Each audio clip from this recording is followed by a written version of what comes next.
sommaire de cette édition, Nabil Karoui, chef d'un parti libéral, a été libéré ce mardi après plus de 6 mois en détention provisoire dans une affaire de blanchiment d'argent.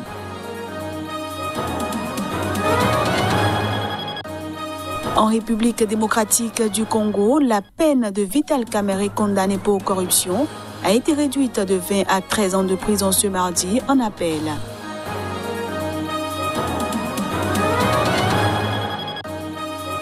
Et puis la Confédération africaine de football a assuré ce mardi que la Coupe d'Afrique des Nations de football aura bien lieu au Cameroun.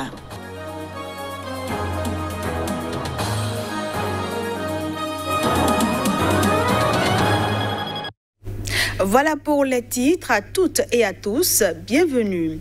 Le parti au pouvoir en Algérie, le Front de Libération Nationale, a remporté les législatives anticipées organisées samedi dernier. Le taux de participation a atteint un niveau historiquement bas à 23,03% selon les chiffres officiels provisoires. Le Front de Libération Nationale, le parti au pouvoir en Algérie, vient en tête des législatives avec 105 sièges sur 407, suivi des candidats indépendants avec 78 sièges, a indiqué mardi le président de l'autorité nationale indépendante des élections, 72 heures après le scrutin. La victoire du FLN constitue une surprise car ce parti était considéré comme discrédité, à bout de souffle, à cause de sa compromission avec le président déchu, Abdelaziz Bouteflika, chassé du pouvoir en 2019 par le Irak. En deuxième position, l'ensemble des listes d'indépendants ont obtenu 78 sièges, ce qui met en avant un nouvel élément dans la carte politique algérienne. En troisième position, le mouvement de la Société pour la paix a obtenu 64 sièges. En quatrième position, le parti Rassemblement national démocratique a obtenu 57 sièges. Avant, l'électeur donnait sa voix, mais ne choisissait pas. Mais aujourd'hui, grâce au Irak béni du 22 février, ainsi que les valeurs démocratiques qu'a établi l'élection présidentielle du 12 décembre, ainsi que ce qu'a concrétisé la Constitution de novembre 2020, l'électeur peut désormais choisir. Signe du fort désintérêt des Algériens, le taux de participation, moins 23,03%, a atteint le niveau le plus bas de l'histoire de l'Algérie, toute élection confondue. La prochaine assemblée sera presque uniquement masculine, puisque 34 femmes seulement ont été élues, sur 8000 candidates, contre 146 précédemment, en raison de la suppression d'un système de quotas instauré en 2012. La Cour de cassation a décidé ce mardi de libérer Nabil Karoui, chef d'un parti libéral, arrivé second à la présidentielle de 2019 en Tunisie. Plus de 6 mois déjà qu'il était en détention provisoire dans une affaire de blanchiment d'argent, a indiqué son avocat. La Cour semble avoir considéré que Nabil Karoui, 57 ans, chef du parti Koual Tounes, membre de la coalition gouvernementale, avait passé plus de temps en détention provisoire que le maximum autorisé par la loi, selon son avocat Nazi Soui. Maître Soui a précisé à l'agence France Presse que Nabil Karoui n'avait pas encore quitté la prison. Ce dernier s'était mis le 5 juillet en grève de la faim pour protester contre son maintien en détention provisoire après l'expiration le 5 mai de la durée maximale légale, qui est de 6 mois en Tunisie.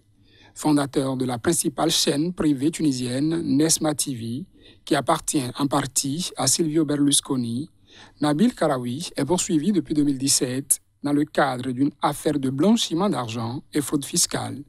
Arrêté en 2019, il avait alors passé plus d'1 mois en prison en pleine campagne électorale, ce qui avait laissé craindre une instrumentalisation de la justice. Libéré, il a de nouveau été arrêté en décembre dernier et se trouve depuis en détention préventive pour la même affaire. Nabil Karoui, dont le programme pour la présidentielle était axé sur l'anti-islamisme et la lutte contre la pauvreté, avait été largement battu par Kais Saïed, universitaire néophyte en politique, sur fond de rejet des élites au pouvoir depuis la révolution de 2011. Pendant ce temps, en République démocratique du Congo, la peine de Vital Kamerhe, ex-homme fort du pouvoir, a été réduite en appel de 20 à 13 ans de prison. C'est ce qu'a indiqué maître Jean-Marie Kabengela. Interrogé sur le verdict de la Cour d'appel de Kinshasa-Gombe, maître Jean-Marie Kabengela, l'avocat de Vital Kamerhe, a indiqué sans commentaire que la peine de l'ancien président de l'Assemblée nationale a été réduite à 13 ans de prison. Vital Kamerhe, âgé de 62 ans, avait été condamné à 20 ans de travaux forcés il y a tout juste un an, avec 2 co-accusés dans un procès anticorruption sans précédent qui avait passionné les Congolais. Il a été reconnu coupable du détournement de fonds publics portant sur le montant de 48,831 millions de dollars avec son principal co-accusé, un entrepreneur libanais, Jamal Samit, âgé de 79 ans à l'époque. Vital Kamerhe est accusé d'avoir détourné les fonds alloués à la construction de 1500 logements sociaux dans le cadre du programme dit des 100 jours annoncé par le président de la République Félix Tshisekedi après son investiture le 24 janvier 2019. Originaire de Bukavu, dans l'est de la RDC, il a été le principal allié de Félix Tshisekedi lors de sa victoire à l'élection présidentielle du 30 décembre 2018. L'ex-homme fort du pouvoir clame son innocence et ses avocats dénoncent une justice expéditive. Ses partisans, de leur côté, parlent d'un procès politique pour l'empêcher de se présenter à la présidentielle de 2023. Une manifestation pro-Kamerhe a été dispersée ce mardi soir à Kinshasa, ont rapporté des témoins. La peine du co-accusé de Vital Kamerhe, Jamal Samit, a été ramenée de 20 à 6 ans d'après maître Kabengela. La peine d'un troisième co-accusé a été ramenée de 2 à 1 an. Au moins 14 personnes ont été tuées dans des affrontements entre éleveurs et cultiveurs dans le nord-est de la Centrafrique. Le drame s'est déroulé près de la frontière avec le Tchad, en proie à des conflits meurtriers entre ces communautés. Tout est parti d'un malentendu entre un agriculteur et un éleveur qui a amené son bétail dans un champ à Tiri, a déclaré à l'AFP Ibrahim Senoussi, maire de la localité située à plus de 700 km de Bangui. Les troupeaux ont dévasté le champ et les récoltes et l'éleveur a été tué après une violente dispute, a-t-il poursuivi. En représailles, les éleveurs venus du Tchad ont tué 14 personnes, dont des femmes et des enfants. Ils ont incendié plus de 66 maisons et des greniers. Près de 3000 personnes ont fui leur village, a indiqué à l'AFP François Dieudonné Batawa-Piepi, préfet de la région de Bamingui-Bangoram, précisant que l'attaque avait eu lieu le 10 juin. 2 blessés graves ont été transportés à l'hôpital de Ndélé, à environ 80 km de Tiri, selon une source médicale sur place. Les conflits entre cultivateurs et éleveurs sont récurrents dans la région, surtout en période de transhumance. Les cultivateurs accusent les éleveurs de saccager leurs champs en faisant paître leurs animaux. On ne peut continuer à laisser des étrangers venir tuer des Centrafricains sur leurs terres, a déclaré le préfet de la région, précisant que des militaires des forces armées centrafricaines allaient être déployés pour sécuriser la frontière entre la Centrafrique et le Tchad, fermée depuis 2014. Les relations se sont tendues récemment entre le Tchad et la Centrafrique. Une note de sport pour finir cette édition. La Coupe d'Afrique des Nations de football, CAN, se jouera comme prévu au Cameroun en janvier 2022. C'est ce qu'a assuré ce mardi à Yaoundé le secrétaire général de la Confédération africaine de football, CAF. Ceci après des rumeurs sur les réseaux sociaux d'un nouveau retrait du tournoi au pays hôte. La Coupe d'Afrique des Nations sera organisée au Cameroun au mois de janvier 2022.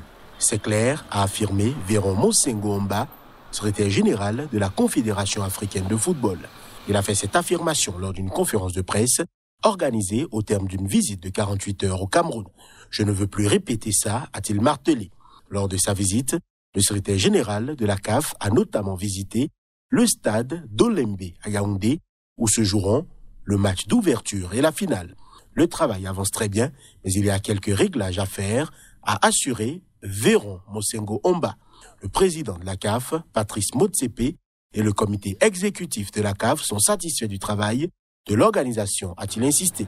Le pays d'Afrique centrale devait accueillir en 2019 la précédente édition de la compétition phare sur le continent, mais l'organisation lui avait été retirée en raison du retard dans la construction et dans la réhabilitation des stades.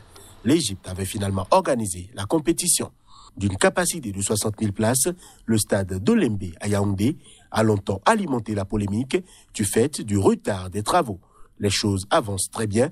C'est un stade de classe Coupe du Monde à vanter Véron Mosengo Omba. La CAN se jouera du 9 janvier au 6 février 2022. Initialement prévu en juin, le tirage au sort des poules a été reporté en raison de problèmes logistiques liés au Covid-19 au mois d'août, mais la date précise reste à déterminer selon Narcisse Mouélé Kombi, ministre camerounais des Sports. Et voilà, mesdames, messieurs, ce sera tout pour cette édition que je vous remercie d'avoir suivi. L'information continue sur Sika TV.